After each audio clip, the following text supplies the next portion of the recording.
Welcome to the pre-debate interviews here at the Munk Debates. My name is Rudyard Griffiths. I'll be the moderator of tonight's contest. For the next hour or so, we're going to be talking with each of our four debaters, getting their views on the debate motion before the House tonight. 3,000 people gathered here at Roy Thomson Hall in downtown Toronto to consider the resolution, "Be it resolved, American democracy is in its worst crisis in a generation, and Donald J. Trump is to blame." Joining me first to share his thoughts on the state of American democracy today is Speaker Newt Gingrich, well known to Americans, where it's a real pleasure to host you here in Toronto for yet another Munk Debate, your third. It's great to be back. Let's get your view on the state of American democracy today. Do you even acknowledge, or are you going to contend tonight, the very notion that there is a crisis underway? No, I think there's a very profound shaking of the system. And I think that it is on both the right and the left. And I think part of it is something we're seeing happen all over the world, whether it's in Catalonia or the Austrian elections or the British elections or the German elections. I mean, you see this pattern right now of people really being unhappy, people wanting a level of change, people feeling that government is failing them, and that their leadership is failing them. So part of that's also an American. We're part of a worldwide phenomenon. Part of it is that there's been a mutation of the American left into a remarkably hostile and in many ways racist system in which you have a repudiation of the very concept of America.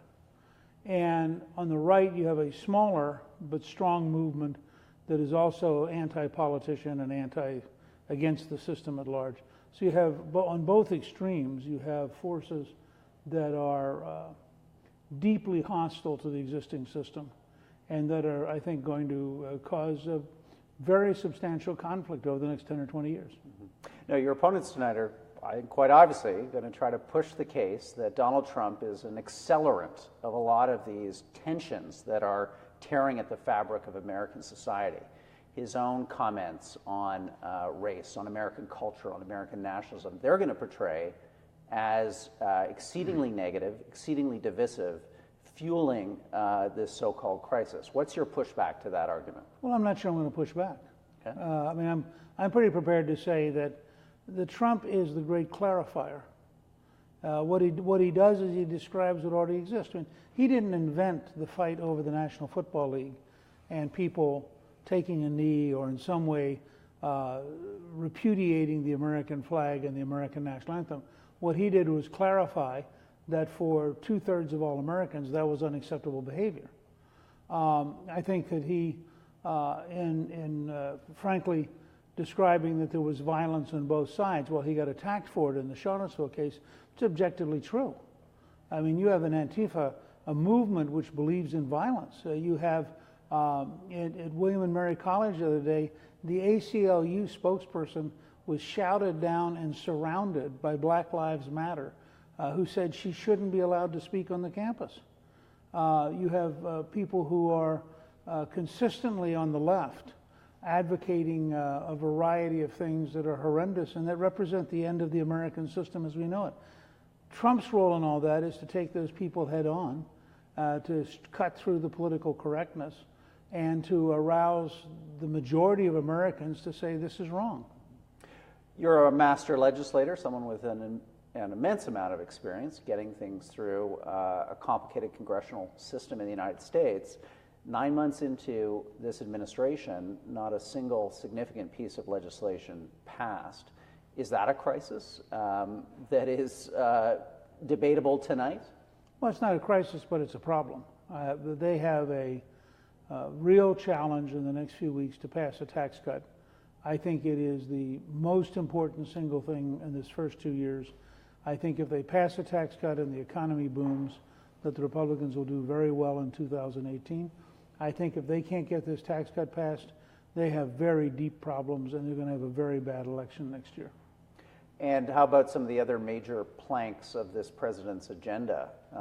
Key promises to his voting constituency, a so-called wall across the southern U.S. border with Mexico.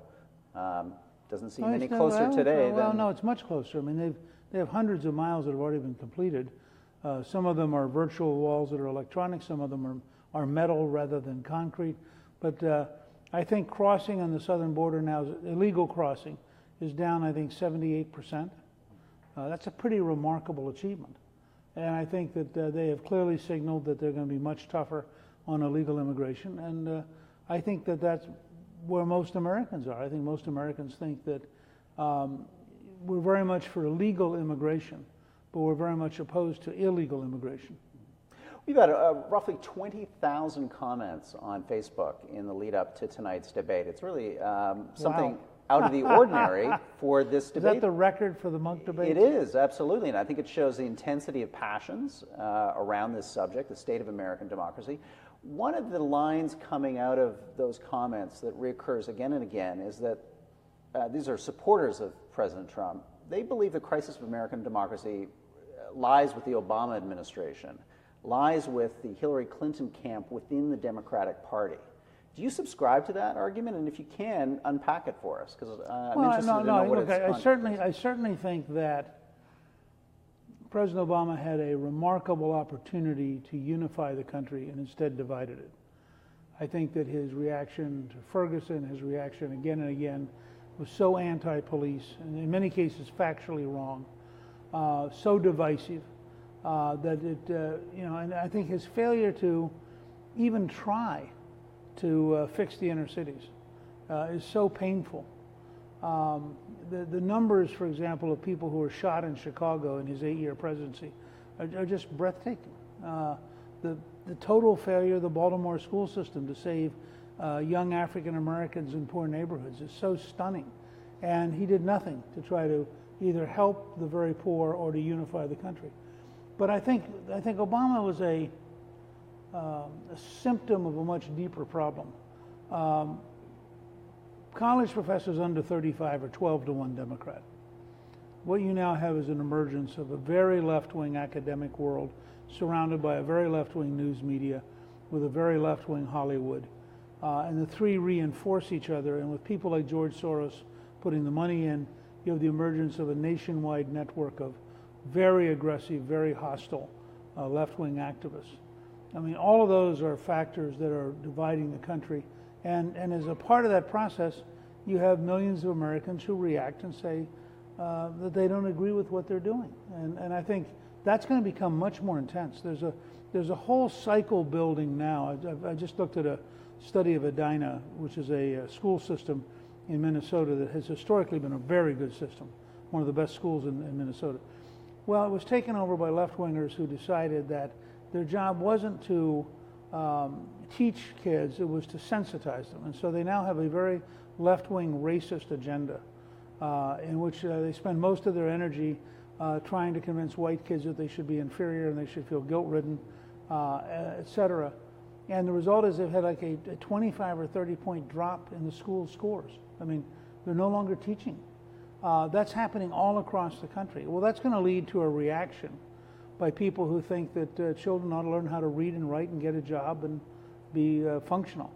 So in that sense, we really are, I think, more polarized than we've probably been at any point since the Vietnam War. Mm-hmm. We've talked about the cultural dimension of the so-called crisis of American democracy, the political dimension. I want to end on the economic dimension. Some people have charged this president and advisors like Steve Bannon, for basically racializing economic grievances and pushing a political message that pits Americans against each other based on their racial identity in terms of their ability to access and have opportunity within American society. For instance, the debate over immigration, some people would say, had those features around it. What's your reply to that argument? Well, my sense is Trump stands for economic growth for everybody. He stands for jobs for everybody. He's adamantly in favor of legal immigration. He's married to an immigrant. His mother was an immigrant. But he's also deeply opposed to illegal immigration. I don't think being opposed to illegal immigration is racist. I think it's about the rule of law. I don't know if any, the tax cuts are going to apply to everybody. And if you're an African American or a Latino or an Asian small business owner, you're going to get the same tax break as white small business owners. So in that sense, I think it's a pretty big stretch to argue that there's a racial component of his economic policy. Finally, I want to tap on your insight and professional training as a historian. What moment in America's past do you think best captures where the United States is today? You mentioned a moment ago Vietnam. Are there other chapters of American history that you think illuminate the present and maybe tell us what the future could look like? I think there are three very different moments that might throw some light on where we are now. One is the rise of Andrew Jackson, the first real populist to break through, the most disruptive person to be president prior to Trump. And there are a lot of similarities between Jackson and Trump in personality and in disruption and in the hostility of the establishment. I always tell people, if you're going to drain the swamp, you should assume the alligators will be really mad. And that's part of what's going on here. Second, I think, is Lincoln. I was very struck that if you look at Trump's inaugural address and then you look at the mass rallies the next day and Madonna saying she dreams of the White House being destroyed, etc., the reaction was very much like Lincoln's first inaugural. And there are real patterns, in fact, between how Trump approached his campaign and his election and how Lincoln approached the inaugural. And it turns out there are real patterns between how Southern slavery newspapers attacked Lincoln and how the left has attacked Trump. It's a very weird parallel. And then third is Theodore Roosevelt. Roosevelt was very popular, but he was astonishingly energetic, and he broke out of the norms and kept the establishment off balance constantly.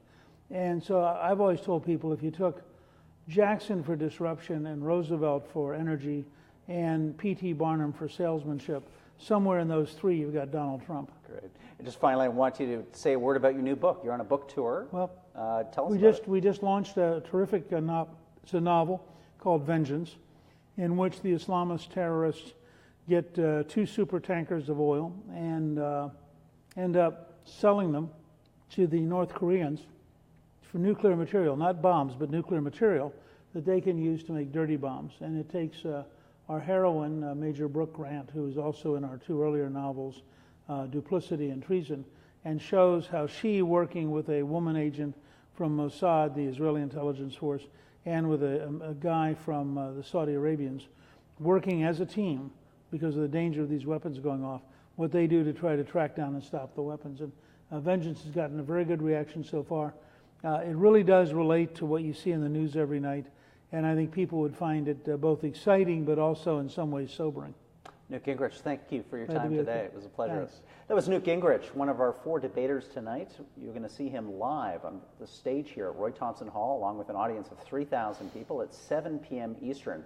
Facebook Live will have that entire debate for you, gavel to gavel, on this channel, on this page. So we'll see you later tonight. In the meantime, hang around with me on this stream right now, because we've got our next debater up, Kimberley Strassel of the Wall Street Journal. We'll have her for you in just a moment.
Welcome back to our pre-debate interviews here on Facebook Live. My name is Rudyard Griffiths. I'm going to be the moderator of tonight's debate. We've got each of our four debaters for you to give you their views on tonight's topic, the crisis of American democracy. Joining me now is Kimberley Strassel, a columnist with the Wall Street Journal, who will be joining Newt Gingrich to argue against the motion, be it resolved, American democracy is in its worst crisis in a generation, and Donald J. Trump is to blame. Kimberley, great to have you here in Toronto. It's great to be here. Give me your sense of where American democracy is at this moment. Do you buy into the notion that there is a crisis?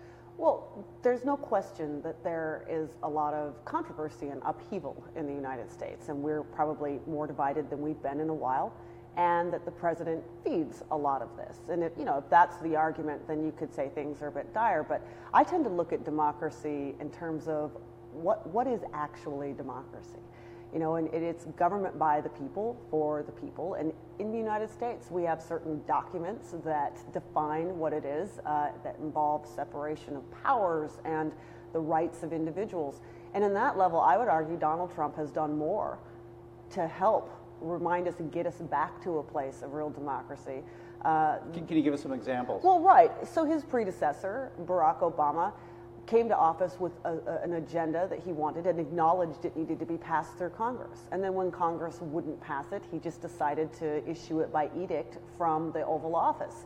And there was a lot of concern about this. I don't know how much it filtered up to Canada, but a lot of the backlash that fueled the anger and elected Donald Trump was people feeling that there was a lawless government in Washington. So Barack Obama's climate change program, it's supposed to be done by statute through Congress. Instead, he just enacted it by regulation. The immigration question, the young Americans, our dreamers, we call them. And by the way, I'm a passionate believer in allowing them to stay in the United States. But you don't just get to do it with a stroke of the pen. He acknowledged this was something Congress was supposed to do, and then later just forgot about all that. You played a very active role in the campaign, covering it for the Wall Street Journal. In fact, you were a moderator in one of the Republican debates, so you joined me on the other side. Donald Trump right in front of me. People have now, as you know, kind of relitigated that election. And Trump's critics have said basically that fundamentally it was an unsound election, that there were factors at play, Russia, the news media, its treatment of Trump. How do you respond to that, since you had a front row seat to the campaign? Yeah, look, the complaints were on both sides, obviously. I think that there was a big complaint among Republicans that the media did not treat Donald Trump fairly in the run-up to the campaign. You could also argue that just by virtue of him being who he was, he got a lot of free airtime on TV. So I think that's almost a draw in terms of a fight. The Russia stuff, it's important that people realize that to this day there has not been any evidence that there was collusion between the Trump team. We do know that the Russians were trying to interfere in our election, but we've had reassurances from every major state official and federal official that did not affect a vote tally. So I think that this is a little bit of sour grapes after the fact. There's also frustration, I know, among many in the left and critics of Donald Trump about our electoral college system. But it's what the framers set up. It's how we've elected presidents since the beginning. And it would take 2/3 of the state to change that, or actually more. And that's just not going to happen for a long time. What do you feel, though, about the state of this president's legitimacy in the face of, let's say, some forced errors people would characterize on his part, not releasing his tax return, right, a simple tradition that all previous candidates had engaged in, not being more forthcoming about his own current business relationships vis-a-vis, Trump Incorporated? Are all those kind of features of a self-made crisis that this president really has to share some blame for? Oh, look, everyone shares blame in this, and he does first and foremost. He should have released his taxes. And he also, he should have probably divested himself, as most of his business is, just to get rid of that hanging over him.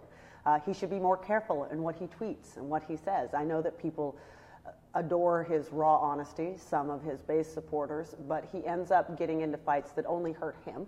And don't necessarily help the aims of the things that he wants in office. That being said, I think that the crisis of legitimacy of this president has also been caused by an American media that has lost its traditional sense of coverage and fair coverage.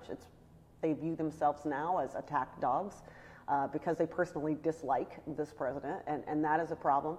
And I think we also have a lot of things to get into to get to the bottom of in terms of this Russia discussion. There's been a lot of evidence out there that maybe the Russians were involved in some of these allegations that have so hit this presidency. And if so, and this was a disinformation campaign on their behalf, they've done very well at it.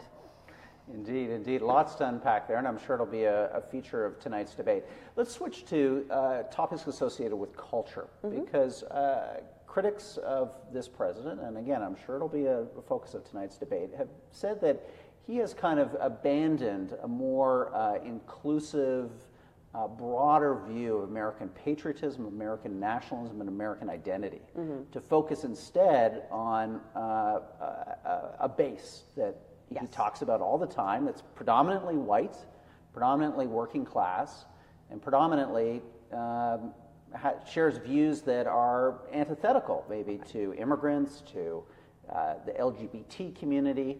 To what extent does the president have a responsibility to rise above those divisions and act as a unifier and not a divider? Well, we want our presidents to do that in particular, because one thing that is particularly unique about the United States presidency is once you step into that Oval Office, you take a pledge to defend all Americans. You are America's president. And the goal, and it has been the case, I think, with many presidents in the past, is you set aside to some degree your partisan politics.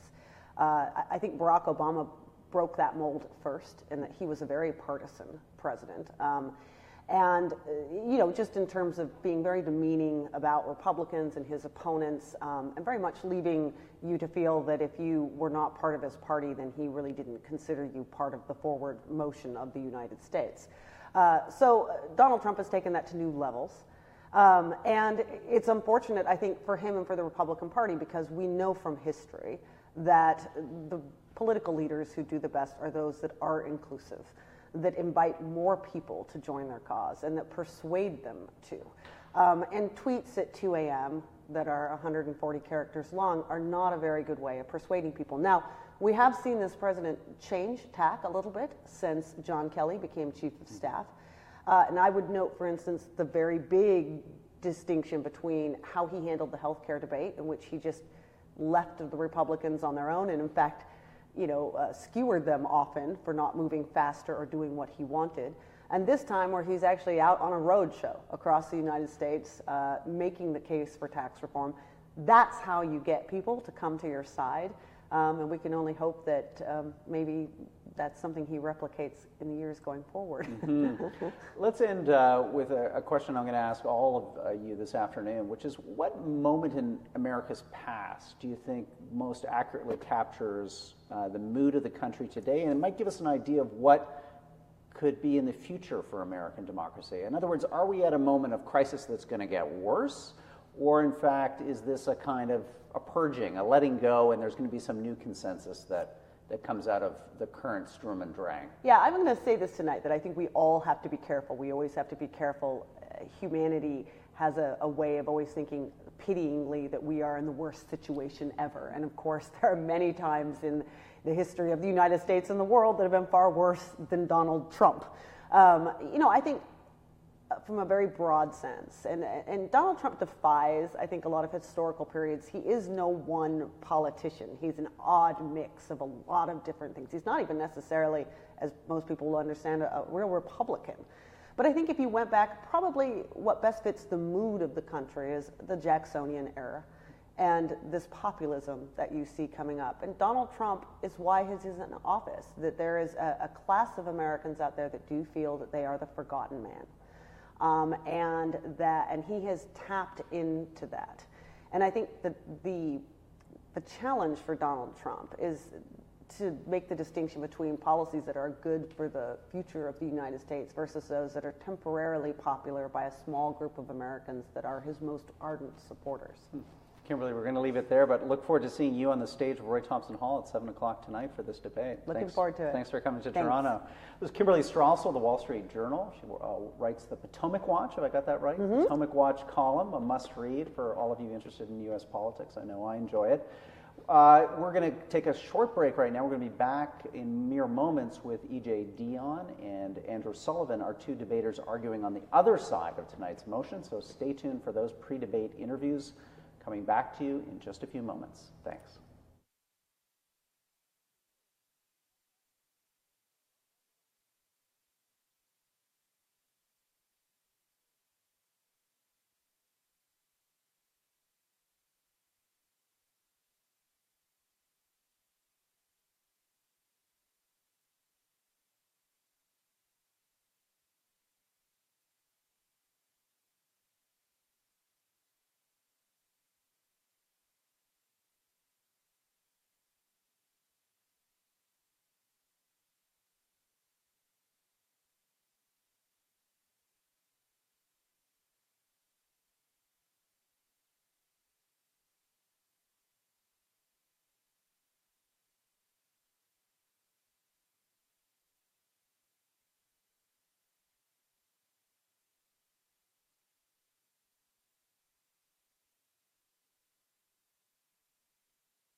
Welcome back to our pre-debate interviews. I'm Rudyard Griffiths, the moderator of the Munk Debates. We're going to have 3,000 people on stage here in downtown Toronto at Roy Thompson Hall to watch our debaters argue the motion, be it resolved, American democracy is in the worst crisis in a generation and Donald J. Trump is to blame.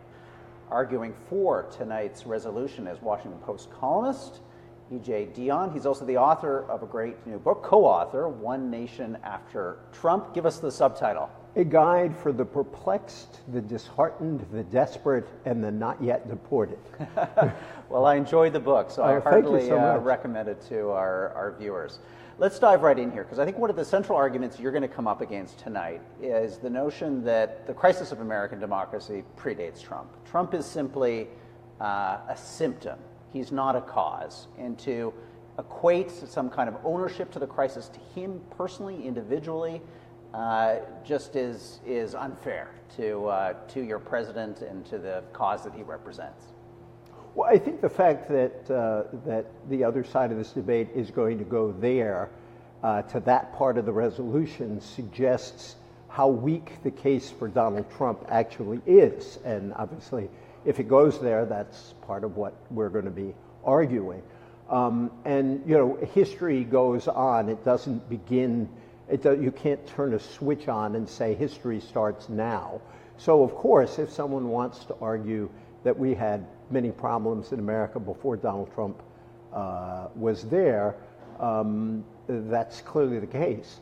The question is, did we face a crisis of the sort we face right now? And I don't think we did face a crisis of this sort. We certainly didn't face a crisis of this sort under President Obama. We faced a lot of deep problems and division under President Bush, but I don't think we have been at a point before in the United States where Americans are really worried about whether the leader of their country is an autocrat. I mean, I arrive here the day after President Trump has said that he wants to pull the license of NBC News. Now, problem one with that is there is no license for a network in the United States, so it's a factual error. But more importantly, a president of the United States threatening a television network because he doesn't like what it reports. Same day, President Trump says that there's something wrong with people saying whatever it is they want. And I thought that was the definition of free speech. So does President Trump want to repeal the First Amendment? So I think what you're dealing with in Trump is someone who has taken a series of problems we faced before, there's no question, but pushed us far beyond where we were into a point of genuine crisis. I want to go further with you on that autocracy theme, because it's a big part of the book that you co-wrote, One Nation After Trump. What are the elements of that would allow you as a thinker of political science and society and culture to say that this isn't just bravado, this isn't just someone sounding off, that you believe a real danger here, that there's an autocratic sentiment that maybe is shared more broadly by the president, maybe shared by a lot of your fellow Americans who voted for him? I think that there are some who voted for him who may share that. I think there are others who voted for him because they were mad about various things. And I won't begin to understand Donald Trump's psychology and exactly why he says these things. I just judge him by what he says. I can't recall an American politician who went before a national convention of his or her party and said, I alone can fix it. I don't think we've had in the same way a president who attacks the courts, attacks the media, demonizes his opponents beyond just the normal give and take of politics, but really tries to suggest that his opposition is illegitimate. And those are the marks of people who have slowly chipped away at democracy in other countries, whether you're looking at Erdogan or Putin, Orban in Hungary. Now, we're not there yet, and I don't have to worry when I go back to the United States, I hope, of being arrested when or not being let in when I land at Dulles Airport tomorrow. And I pray that that's not going to happen. But I do worry very much about a leader who has these ideas in his head and who somehow seems to have no respect for the norms, customs, or traditions of the office that he holds, and no real sense of the responsibility that involves, and very little sense of what the words republicanism or democracy actually mean. Let me try out another argument that I think you're going to hear from your opponents tonight, and that is to say, in a sense, that the left and the progressive movement in the United States has engaged in a form of identity politics that is driving the country apart, that is creating a series of divisions that have festered and now exploded into this crisis. They assign that blame to the progressive left, which you're a proud member of, and to the Democratic Party, and particularly to the campaign of Hillary Clinton and the issues that she advanced. If an African American's unarmed son is shot in the street by the police, and that parent is angry and upset, is that identity politics, or is that simply a call for justice? If women are discriminated against in the workplace and say this is wrong, is that identity politics or a call for justice? If Latinos are worried about the forms of discrimination they face, is that identity politics or a call for justice? And I think that some of the supporters of Mr. Trump, probably including our sparring partners tonight, are trying to argue that anybody who stands up for the rights of any minority is engaged in identity politics. What are we supposed to do if you're a progressive? Are you supposed to say, well, I'm not going to speak up for that woman or that African American or that Latino because God forbid that Newt Gingrich or someone else will accuse me of identity politics? Now, if somebody wants to argue that there are many forms of identity politics and aspects of politics that relate to class, which in a way is also its own form of identity politics, I certainly believe that as a country, our slogan is e pluribus unum, out of many one. That acknowledges the many. It also says that we are one nation. And I think the liberal or progressive project is to defend the rights of particular groups who face particular forms of oppression and discrimination, but also to assert that we have a shared national interest and that many of the problems that faced by African Americans in the inner city, for example, are quite similar economically to those faced in old, predominantly white mill towns like Reading or Erie, Pennsylvania. I think those who cry identity politics are really suggesting that they are trying to hold the pain of one group, in this case the white working class, against the pain of another group, African Americans or Latinos. That kind of politics is a recipe for division and inaction. Well, I want to go to that point next with you, the economic dimension of this crisis. Some people have charged that this president is racializing economic grievances in America to disastrous effect. Do you believe that's going on, and do you believe that that is a major feature of the democratic crisis that America confronts? I think that, unfortunately, President Trump has racialized issues for a long time. I mean, you can go back to his and his father's company facing charges of discrimination. You can go back to birtherism, which clearly was redolent with racial themes, that Barack Obama was really born in Kenya, not in the United States. And so, yes, I think that it's a long tradition in the United States of trying to split the discontented by using racial politics. The old populist movement in the South was split by the exploitation of a racial division. And I do think it's very important for progressives to bring together the cause of racial justice with the cause of economic justice. I have really been struck. I've been thinking a lot lately about the great 1963 March on Washington, where Martin Luther King gave his I Have a Dream speech. And the slogan of that march was jobs and freedom. And what that slogan, I think, embodies is this idea that you can't separate racial justice from economic justice, and you can't separate economic justice from racial justice. And I think the job of progressives is to fight efforts to divide people along those lines. I want to end with the same question that I'm asking all of our debaters in these pre-interviews, and that's to have you reach back into your understanding of American history and politics to give us a sense of what moment in America's past do you think correlates to where the country is today, and does it provide us with any clues as to where America is headed in terms of this intense moment of division? Is this something that's overcome? Is it simply something that's going to get worse? I am hopeful that it can be overcome. I'll start there, partly by looking at the attitudes of Americans under 45 years old. There is a very different kind of politics going on among younger Americans on many of these issues.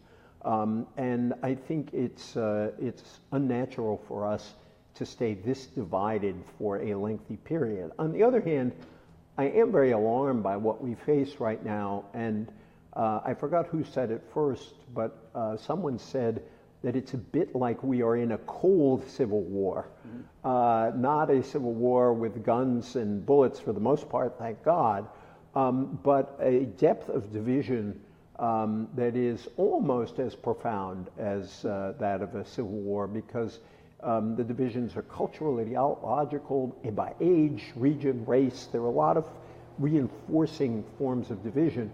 And unfortunately, the period that I've been thinking about a lot is the period of the 1850s. And we know that the 1850s ended in a real civil war. And, you know, my prayer is that we won't get there. I think we can avoid that. And I would use the fact that, in fact, the country as a whole, if you judge by all of the polling, has largely rejected Trump and Trumpism. His approval rating has been in the 30s up to maybe 40%. A substantial majority of Americans reject this kind of politics and want something less divisive and more unifying. So I think it's not simply my tendency sometimes to be a glass 1/10 full person and to hope that there is something better out there than seems to be going on. But I really do think that we will overcome this. But I do worry also about the damage that could be caused over the next 4 years. Great. EJ, Dionne, terrific analysis, terrific insights. We look forward to more on the stage here at Roy Thompson Hall at 7 o'clock this evening. Thanks again. Thank you.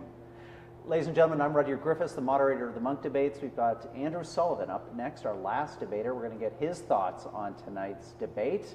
And then we've got the main show itself, 7 p.m. Eastern, live on Facebook, right here on this page. Tune in. It's going to be a terrific contest. Back to you shortly with Andrew Sullivan.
Welcome back to our pre-debate interviews. I'm Rudyard Griffiths, the moderator of the Munk Debates, and tonight here at Roy Thomson Hall in downtown Toronto, we're going to gather roughly 3,000 people together to hear a terrific debate on, I think, one of the big topics, one of the big controversies of the moment, the crisis of American democracy.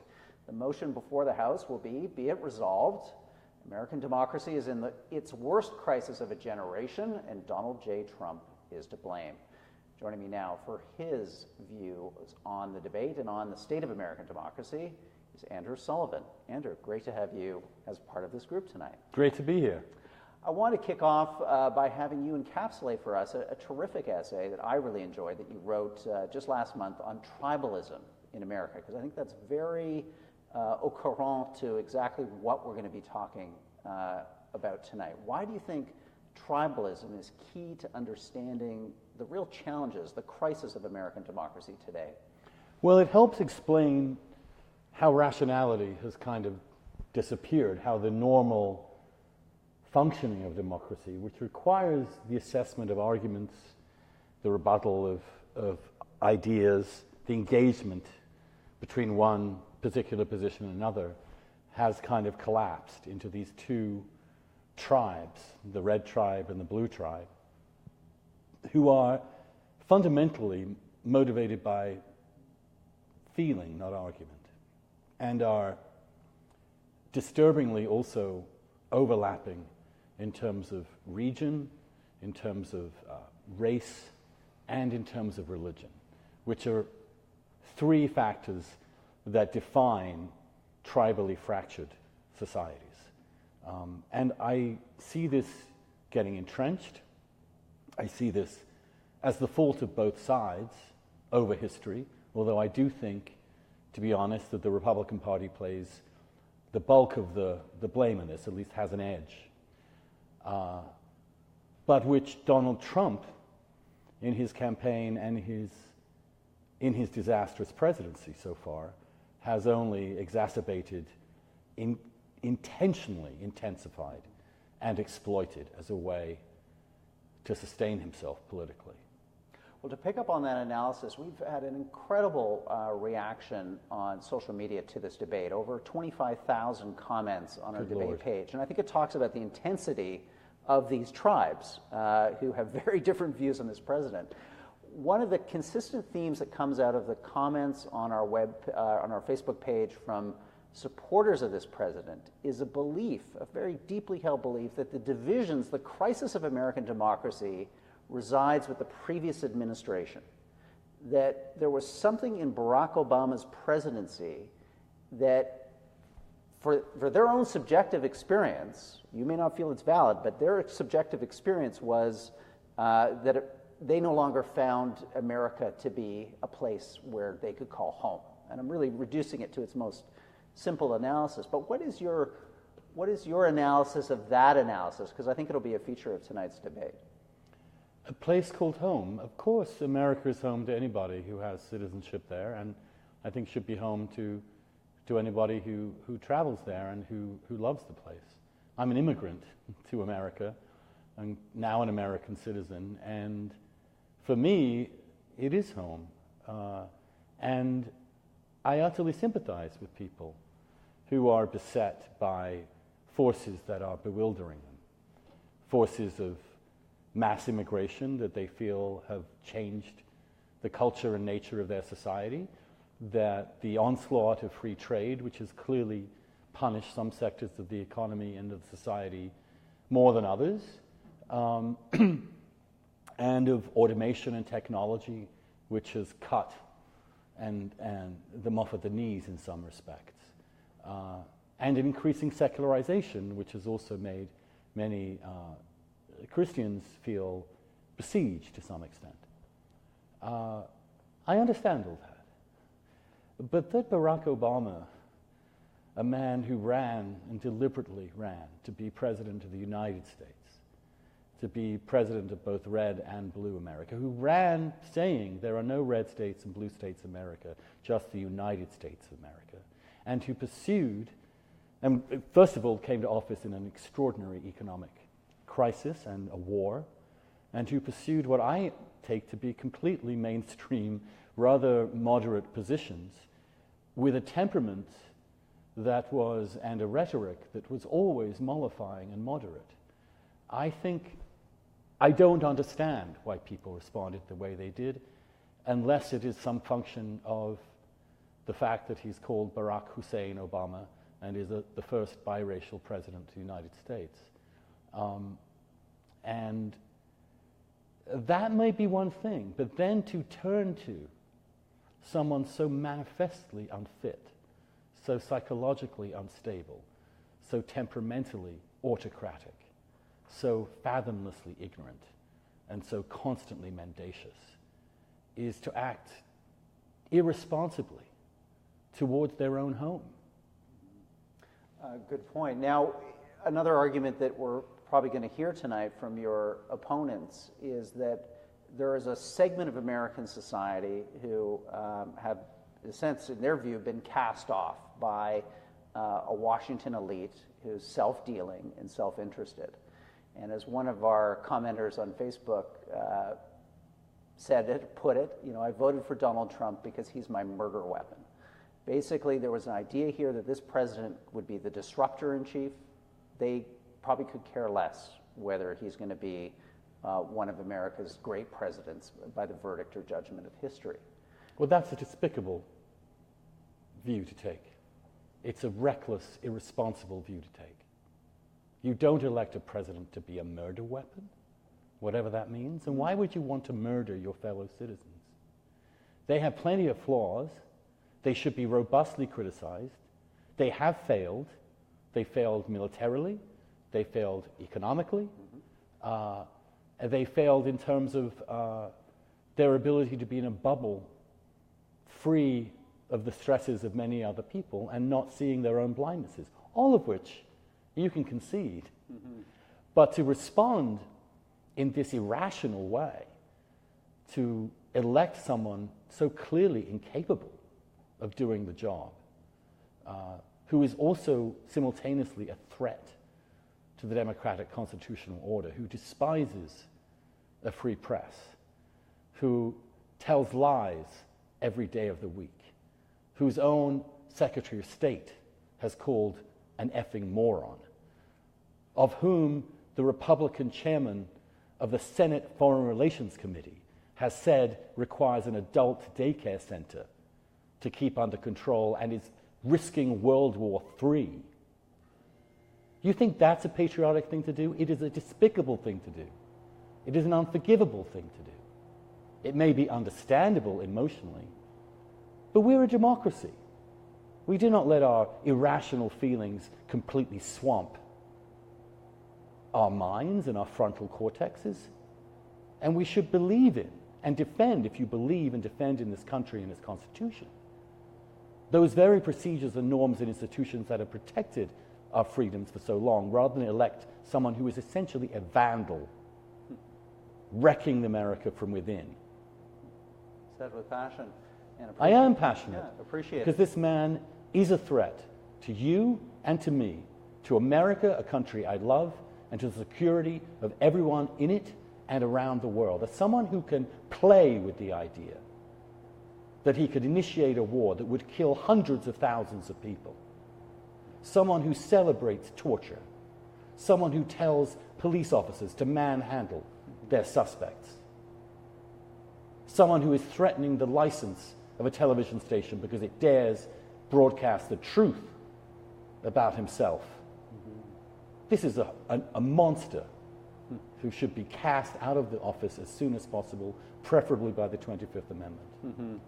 Let's, two final questions for you. The first is the extent of the crisis. Hearing you right now, I feel that you believe that this isn't just simply a passing crisis, a crisis maybe comparable to the presidency of Richard Nixon. You think that there's something greater at stake here, a greater set of kind of moral collective perils that face Americans with this presidency. It's a state of emergency.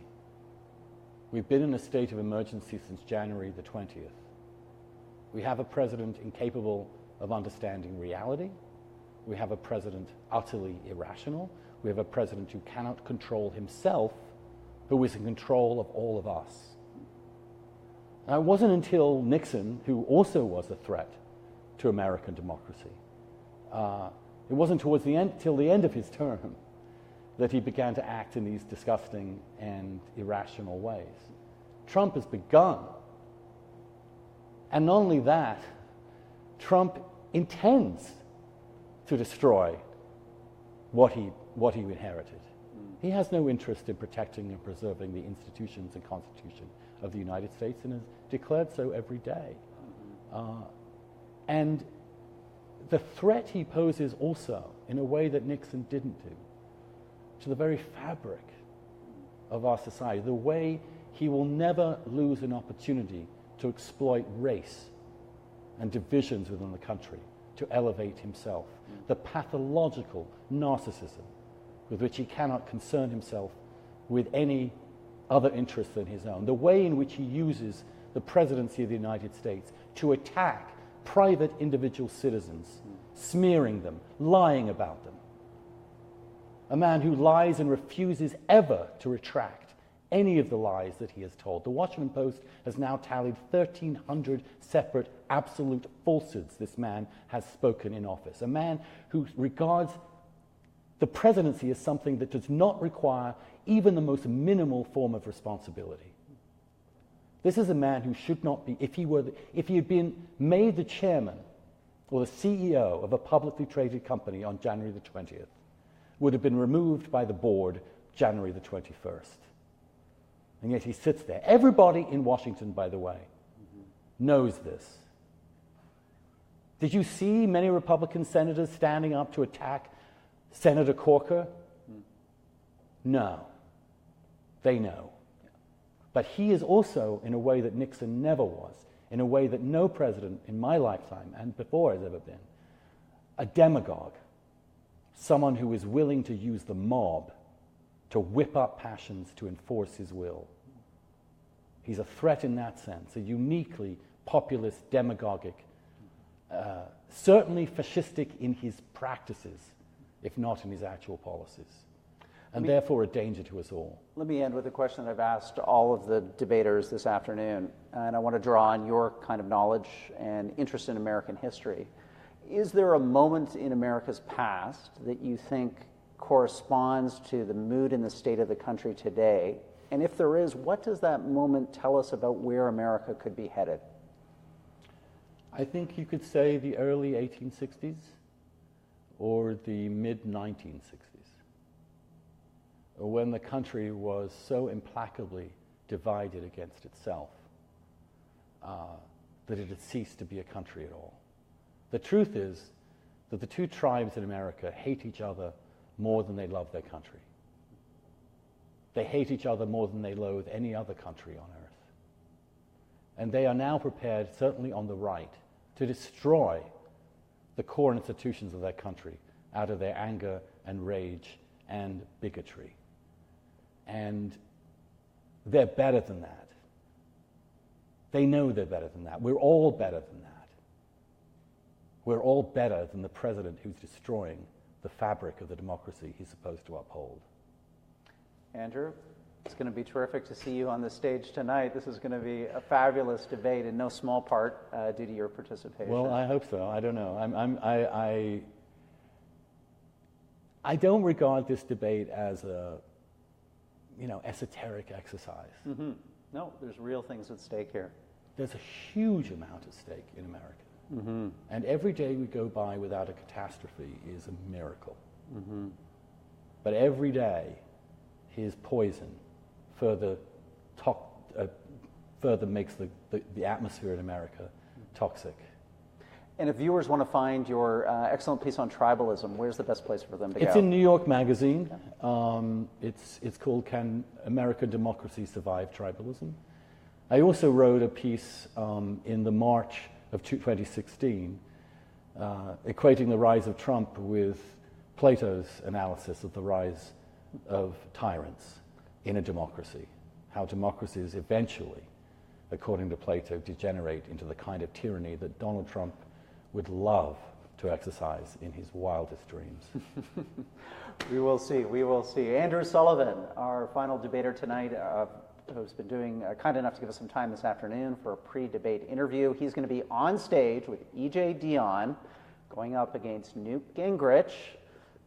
Some people have said the progenitor of Trumpian-style politics, and Kimberley Strassel of the Wall Street Journal. We've got all of that for you live on Facebook starting at 7 p.m. Eastern, right on this page. I'm Rudyard Griffiths, the moderator. I've got to go and do some homework, catch up with these debaters, and see you at 7 o'clock in front of an audience of 3,000 people here in downtown Toronto. Thanks for tuning into these pre-debate interviews. We'll see you later tonight. Bye-bye.